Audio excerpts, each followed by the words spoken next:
Viewers, मैं हूं Zahid तनोड़ी advocate. आप देख रहे हैं लॉ एंड द लायर। आज की वीडियो का जो मौजू है वो बहुत सारे वकला यंग वकला की रिक्वेस्ट पे मैंने चुना है।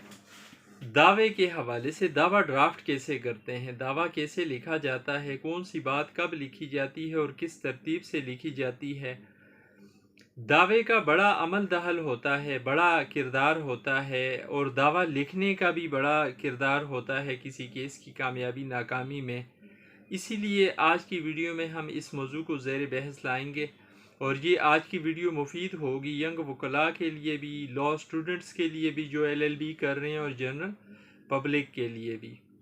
लेकिन मौजू पर बढ़ने से पहले आपसे गुजारिश, अगर आप चैनल पर नए हैं, आपने चैनल सब्सक्राइब नहीं किया हुआ तो चैनल को सब्सक्राइब करें, लाइक करें, बेल आइकन प्रेस करें ताकि अवेयरनेस के हवाले से हर नई आने वाली वीडियो का नोटिफिकेशन बर वक्त आप तक पहुंच सके। व्यूअर्स, जब भी किसी वकील के पास कोई केस आता है, ख़ास तौर पे उस वक्त जब वो नया होता है फील्ड में, तो उसको जो मसाइल दरपेश आते हैं उनमें से एक बड़ा मसला होता है उस केस को समझना। उसे समझ नहीं आ रही होती कि ये जो डॉक्यूमेंट्स मेरे पास क्लाइंट लेके आया है ये क्या है, इनमें क्या लिखा हुआ है। अगर वो उनको समझ जाता है तो फिर अब वो केस तैयार कैसे करे, दावा कैसे लिखे, प्लेंट कैसे लिखे अपने लिए, ये एक बड़ा मसला होता है। इसी मसले को हल करने के लिए आज की इस वीडियो में हम इस मौजू को ज़ेर बहस लाएंगे और आज की ये वीडियो देखने के बाद इंशाअल्लाह जो यंग वकला हैं उनको दावा लिखने के हवाले से कोई मसला नहीं होगा, उनका किसी न किसी हद तक उनके जो है ये प्यास बुझ जाएगी या ये इल्मी ज़रूरत जो उनकी है, कानूनी एक ज़रूरत है, तकाजा है, वो पूरा हो जाएगा। मिसाल के साथ इस मौजू को मज़ीद आसान बनाने के लिए हम फ़र्ज़ करें ले लेते हैं एक दावा स्पेसिफ़िक परफॉर्मेंस का। एक दावा दायर करना है हमने स्पेसिफ़िक परफॉर्मेंस का। स्पेसिफ़िक परफॉर्मेंस दावा दायर करने के लिए सबसे पहली चीज़ क्या है? सबसे पहली चीज़, जब आप दावा ड्राफ्ट कर रहे होते हैं, प्लेंट आप ड्राफ्ट कर रहे होते हैं, उसमें आपने कोर्ट नेम लिखना होता है कि किस कोर्ट में ये दावा आप दायर करने जा रहे हैं। अगर स्पेसिफिक परफॉर्मेंस का दावा है तो ये ज़्यादातर सिविल कोर्ट में दायर होता है, सिविल जज के नाम से दायर होता है, सीनियर सिविल जज के नाम से। तो आप लिखेंगे बअदालत जनाब सीनियर सिविल जज साहब। आगे जो भी आपकी तहसील है, आपका डिस्ट्रिक्ट है, उसका नाम लिखेंगे। फिर उसके बाद दूसरी नंबर पे जो चीज़ होती है वो मुद्दई के कवायफ लिखने होते हैं। ये केस दायर कौन कर रहा है, वहाँ पे आपने फिर मुद्दई के कवायफ लिखने हैं। ये क्या नाम है उस बंदे का, उसकी वल्दियत क्या है, कहाँ का वो रिहायशी है। अगर एक से ज़ायद मुद्दईयान हैं, प्लेंटिफ्स हैं केस के, तो उन सब की तफसील आप लिखें। फिर उसके बाद बनाम या वर्सेस कि ये केस किसके खिलाफ दायर किया जा रहा है। फिर आपने डिफेंडेंट यानी जिस बंदे के खिलाफ आप केस दायर करने जा रहे हैं उसकी तफसील देंगे, उसके हवाले से मालूमात लिखेंगे, उसका नाम, उसकी वल्दियत, उसकी रिहाइश कहाँ पे है, वो जो एग्रीमेंट आपके साथ उसने किया उसमें उसने अपना एड्रेस क्या शो किया हुआ है वो आप लिखेंगे। अगर एक से ज़ायद जो है वो हैं डिफेंडेंट्स हैं तो इसी तरतीब से आप उन सबको मेंशन करेंगे, उनको लिखेंगे आप और आखिर में फिर आप लिख लेंगे डिफेंडेंट्स या मुदाले। अब उसके बाद दावा जो आप लिख रहे हैं, दावा आप दायर करने जा रहे हैं, ये स्पेसिफिक परफॉर्मेंस का है तो फिर आप लिखेंगे सूट फॉर स्पेसिफिक परफॉर्मेंस। और आप अगर हुक्म इम्तनाई भी मांग रहे हैं, इंजेक्शन भी मांग रहे हैं, स्टे भी मांग रहे हैं तो फिर आप लिखेंगे permanent and mandatory injection. Suit for specific performance of agreement, permanent and mandatory injection. इसी तरह अगर आप उर्दू में लिख रहे हैं तो दावा तामीली मुख्तस व हुक्म इम्तनाई दवामी जो भी आप मांग रहे हैं, जिस किस्म का रिलीफ आपको चाहिए इसके साथ और मज़ीद, वो आप लिखेंगे। अब उसके बाद नेक्स्ट स्टेज पे जो है वो आप लिखेंगे अपना मुद्दई जो है, मुद्दई मुकदमा के हवाले से मालूमात शेयर करेंगे कि वो कौन है और उस बंदे ने क्या किया, यानी ये दावा क्यों दायर करना पड़ रहा है, उसके हवाले से मालूमात आप शेयर करेंगे, फैक्ट्स आप लिखेंगे।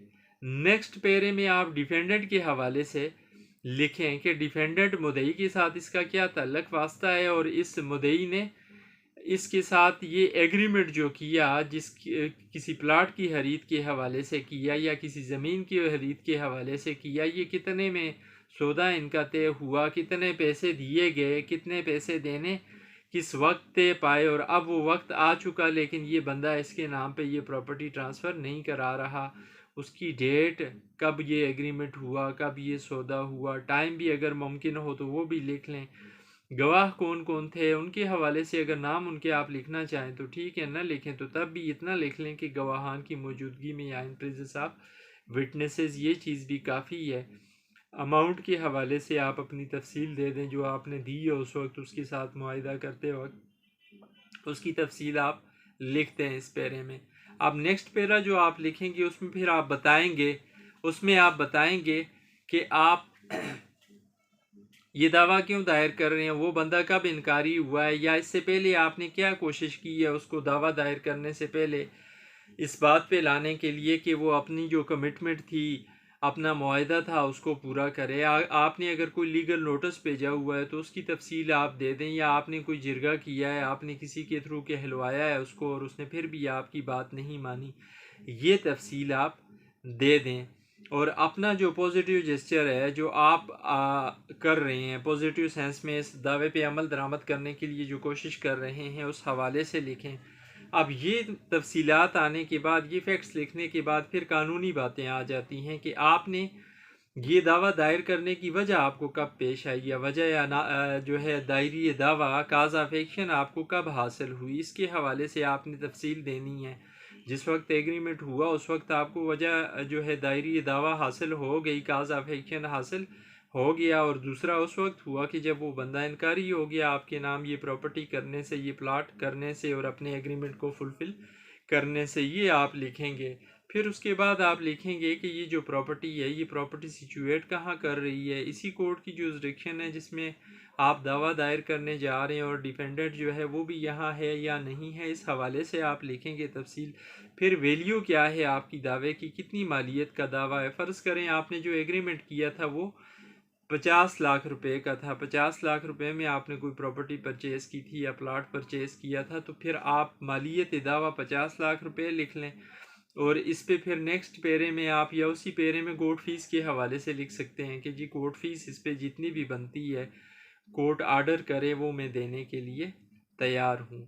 अब ये जब सारी चीज़ें आपने कानूनी तकाजे भी पूरे कर लिए, जो कानूनी फैक्ट्स थे वो भी लिख लिए, अपने फैक्ट्स केस के लिख लिए, आखिर में फिर आप प्रेयर करेंगे कि आप चाहते क्या हैं। तो फिर यहाँ पे आप प्रेयर में फिर लिखेंगे कि अदालत से मैं ये दरख्वास्त कर रहा हूँ या इस्तदा कर रहा हूँ कि अदालत मेरा दावा मेरे हक़ में डिग्री फरमाए, और इस बंदे को ये हिदायत करे कि ये मेरे नाम पे ये प्लाट ट्रांसफ़र करे, अपनी बाकी मानदा रकम जो भी बनती है उतनी वो रकम लेकर, या इसके अलावा आप कोई और दाद रसी, कोई और रिलीफ, कोई और प्रेयर भी सीख करना चाहते हैं कोर्ट से तो वो भी लिखते हैं यहाँ पे। अगर या उसको आप रुकवाना चाह रहे हैं कि वो प्लाट किसी और को बेच रहा है तो आप उसको रुकवाना चाह रहे हैं तो वो भी आप यहाँ पे लिख सकते हैं कि इसको रोका जाए, इसको बाज रखा जाए, ममनू रखा जाए कि ये इस प्लाट का सौदा किसी और शख्स के साथ न करे सवाए मेरे नाम पे ये ट्रांसफ़र करवाए। और इस दावे के साथ फिर आप एप्लीकेशन भी लगाएंगे स्टे की, उसको मज़ीद रुकवाने के लिए ऑर्डर 39 रूल 1-2 के तहत, और उसमें भी आप यही चीज़ें लिखेंगे, मुख्तसर से फैक्ट्स लिखेंगे कि आप दावे में कामयाब होना आपका जो है वो ज़्यादा चांस है, ठीक है। अगर आप को स्टे न दिया गया तो आपको नाकाबिल इतलाफ़ी नुकसान हो सकता है, ठीक है। केस के फैक्ट्स वो आपको फेवर कर रहे हैं, ये बातें आप लिखेंगे, और उसके बाद आप उसकी प्रेयर भी लिखेंगे। और फिर प्रेयर में आप यही कहेंगे कि इसको रोका जाए, इसको बाज रखा जाए, इसको ममनू किया जाए कि किसी भी तरीके से ये प्रॉपर्टी की नेचर ना बदले, ये प्रॉपर्टी को किसी के नाम न लगाए, ये प्रॉपर्टी को नुकसान न पहुंचाए। इस तरह की प्रेयर आप उसमें कर लेंगे, और फिर इसके साथ आप एक एफिडेविट भी लगाएंगे जिससे ये अदालत जो है वो यकीन करेगी कि हाँ आप जो बातें कर रहे हैं ये सच की बुनियाद पे कर रहे हैं। ये सारी बातें हैं जो एक दावे में होनी चाहिए। अगर आपका दावा स्पेसिफिक परफॉर्मेंस का नहीं है, किसी और नेचर का है, डिक्लेरेशन का है, इस्तक़रार हक़ का, तो आप उस हवाले से फिर अपने फैक्ट्स लिखेंगे, लेकिन तरतीब यही होती है आमतौर पर। और अगर आप इस तरतीब से लिखेंगे अपना दावा और कोई फैक्ट अपना छोड़ेंगे नहीं लिखने के बग़ैर, तो फिर यकीनी तौर पे आप कामयाब होंगे। दावा लिखना एक बड़ा ज़िम्मेदारी वाला काम होता है, क्योंकि इसी की बेस पे कामयाबी या नाकामी का तयन होता है। बात की स्टेज में जाके आप कोई ऐसी बात फिर नए सिरे से नहीं लिख सकते, इसलिए इसको लिखते हुए काफ़ी जो है सोच विचार और कानूनी तकाज़ों को मद्देनज़र रख कर करना चाहिए, ताकि आपके क्लाइंट को बाद में नुकसान ना हो, आपको बाद में नुकसान ना हो। ये थी आज की वीडियो, जिसमें हमने दावा लिखने के हवाले से सीखने की कोशिश की। उम्मीद है ये वीडियो आपको पसंद आएगी और आपके लिए मुफीद रहेगी। आखिर में फिर गुजारिश है आपसे कि अगर आप चैनल पर नए हैं, आपने चैनल सब्सक्राइब नहीं किया, तो मेरी हौसला अफजाई के लिए और अवेयरनेस के हवाले से नई आने वाली वीडियोस की नोटिफिकेशन लेने के लिए और उनको देखने के लिए चैनल को सब्सक्राइब करें, लाइक करें वीडियो को और बेल आइकन प्रेस करें। थैंक्स। अल्लाह हाफिज़।